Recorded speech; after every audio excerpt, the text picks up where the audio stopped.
بسم اللہ الرحمن الرحیم۔ حضرت عیسیٰ علیہ الصلوۃ والسلام کے بعد جہالت اور بددینی بڑھتی چلی جائے گی، حتیٰ کہ زمین میں کوئی اللہ اللہ کہنے والا بھی باقی نہ رہے گا، اور بہت ہی برے انسان دنیا میں رہ جائیں گے اور انہی پر قیامت قائم ہوگی۔ اس دوران میں قیامت کی باقی نشانیاں بھی ظاہر ہوں گی جن کا حدیثوں میں ذکر آیا ہے۔ مثلا حضرت حذیفہ رضی اللہ تعالیٰ عنہ کی روایت ہے کہ حضور صلی اللہ علیہ وسلم نے ارشاد فرمایا کہ قیامت ہرگز قائم نہ ہوگی جب تک تم اس سے پہلے 10 نشانیاں نہ دیکھ لو۔ نمبر 1 دھواں، نمبر 2 دجال، نمبر 3 دعوت الارض، نمبر 4 مغرب سے سورج کا نکلنا، نمبر 5 حضرت عیسیٰ علیہ الصلوۃ والسلام کا آسمان سے نازل ہونا، نمبر 6 یاجوج ماجوج کا نکلنا، نمبر 7 زمین میں 3 جگہ لوگوں کا دنس جانا، ایک مشرق میں، دوسرا مغرب میں اور تیسرا عرب میں، 10واں ان سب کے آخر میں آگ یمن سے نکلے گی جو لوگوں کو ان کے محشر کی طرف پہنچا دے گی۔ دھوئیں کے بارے میں جب آپ صلی اللہ علیہ وسلم سے اس کا مطلب دریافت کیا گیا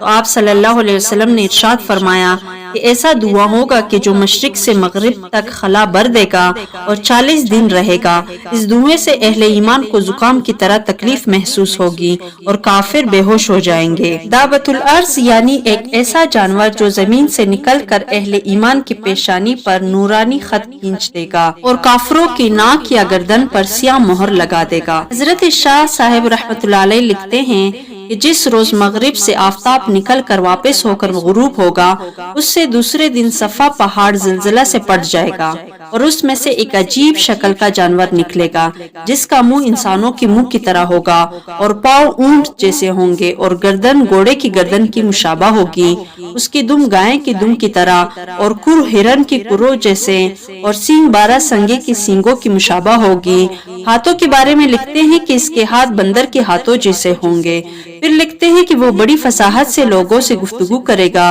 اور اس کے ایک ہاتھ میں حضرت موسیٰ علیہ الصلوۃ والسلام کا عصا اور دوسرے میں حضرت سلیمان علیہ الصلوۃ والسلام کی انگوٹھی ہوگی۔ اس تیزی سے تمام ملکوں میں پھرے گا کہ کوئی ڈھونڈنے والا اسے نہ پا سکے گا اور کوئی بھاگنے والا اس سے بچ کر نہ جا سکے گا اور تمام انسانوں پر نشان لگا دے گا۔ ہر مومن کی پیشانی پر حضرت موسیٰ علیہ الصلوۃ والسلام کے عصا سے ایک خط کھینچ دے گا جس سے اس کا سارا منہ نورانی اور باروب ہو جائے گا، اور ہر کافر کی ناک یا گردن پر حضرت سلیمان علیہ الصلوۃ والسلام کی انگوٹھی سے مہر لگا دے گا جس کی وجہ سے سارا منہ کالا ہو جائے گا اور مومن و کافر میں پورا فرق ہو جائے گا، حتیٰ کہ اگر ایک دسترخوان پر بہت سی جماعتیں بیٹھ جائیں تو مومن و کافر علیحدہ علیحدہ ہو جائیں گے۔ اس کام سے فارغ ہو کر وہ جانور غائب ہو جائے گا۔ حضرت ابو ذر رضی اللہ تعالیٰ عنہ فرماتے ہیں کہ رسول خدا صلی اللہ علیہ وسلم نے سورج چھپ جانے کے بعد فرمایا، تم جانتے ہو یہ کہا جاتا ہے؟ میں نے عرض کیا کہ اللہ اور اس کا رسول ہی خوب جانتے ہیں۔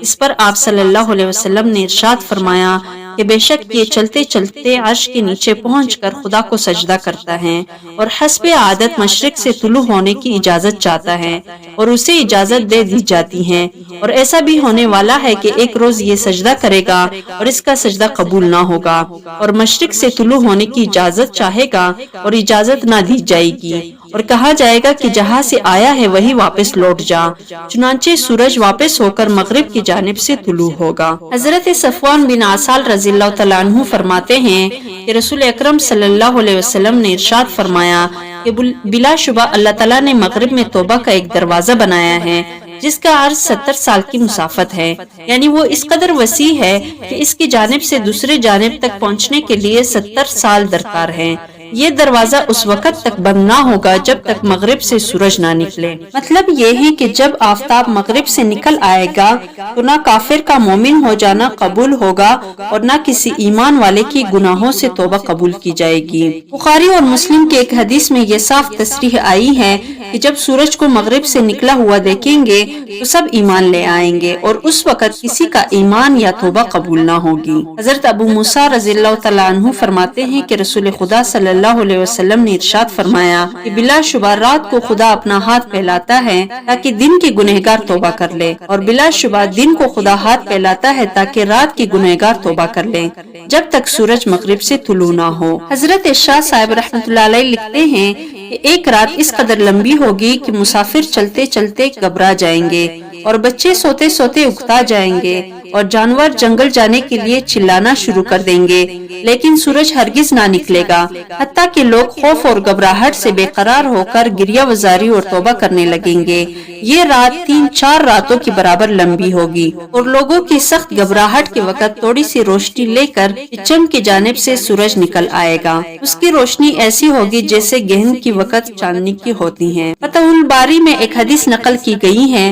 کہ حضور صلی اللہ علیہ وسلم نے فرمایا کہ مغرب سے آفتاب طلوع ہونے کے بعد 120 سال انسان زندہ رہیں گے، پھر قیامت آئے گی۔ حدیث شریف میں تصریح ہے کہ 3 مقامات پر لوگ زمین میں دنسا دیے جائیں گے، ایک مشرق میں، دوسرے مغرب میں اور تیسرے جزیرہ عرب میں۔ حضرت شاہ صاحب رحمۃ اللہ علیہ لکھتے ہیں کہ یہ عذاب تقدیر کے جھٹلانے والوں پر آئے گا۔ ایک آگ یمن سے نکل کر لوگوں کو محشر کی طرف گھیر کر پہنچا دیں گے۔ صاحب مرقات کہتے ہیں کہ محشر سے شام کی سرزمین مراد ہے، کیونکہ حدیث سے ثابت ہے کہ شام کی سرزمین میں نفخہ صور کے بعد حشر ہوگا۔ حضرت شاہ صاحب رحمۃ اللہ علیہ لکھتے ہیں کہ انہی دنوں میں ملک شام میں امن ہوگا اور غلہ بھی سستا ہوگا، خواہ سوداگر ہو، خواہ دستکار ہو، خواہ سرمایہ دار۔ غرض یہ کہ سب کے سب گھر کے اسباب لاد کر ملک شام کی طرف روانہ ہو جائیں گے، اور جو لوگ دوسرے ملکوں میں چلے گئے تھے وہ بھی ملک شام میں آ کر آباد ہو جائیں گے، اور تھوڑے ہی دنوں کے بعد ایک بہت بڑی آگ ظاہر ہوگی اور لوگوں کو